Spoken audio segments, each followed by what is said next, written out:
Bangladesh football দলে খেলতে চলেছে ইংল্যান্ডের ঘরোয়া ফুটবল মাতানো স্ট্রাইকার জায়ান হাকিম। চলুন জেনে আসি কবে বাংলাদেশ জাতীয় ফুটবল দলে যোগ দেবে এই স্ট্রাইকার এবং কী তার পজিশন। এক নজরে Zayan Hakim. Position central striker. শারীরিক গঠন 6 ফুট উচ্চতা, যা বক্সে বল হোল্ড ও হেডিংয়ে দারুণ সুবিধা দেবে। বাংলাদেশে তার সংযোগ। জায়ান হাকিমের নানার বাড়ি নোয়াখালী, সেই সূত্রে বাংলাদেশের নাগরিকত্ব নিয়ে বাংলাদেশের হয়ে খেলতে চলেছে।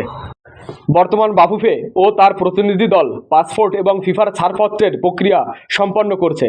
তবে মনে রাখা ভালো, প্রবাসী ফুটবলার হলেও সরাসরি জাতীয় দলের মূল স্কোয়াডে নয়, প্রথমে জায়গা হবে প্রাথমিক স্কোয়াডে। সেখানে যোগ্যতার প্রমাণ মিললেই জায়গা হবে মূল স্কোয়াডে। তবে আশা করা যায় এই প্রতিভাবান স্ট্রাইকার দ্রুত বাংলাদেশে এসে নিজেকে প্রমাণ করে জাতীয় দলের মূল স্কোয়াডে জায়গা করে নেবে।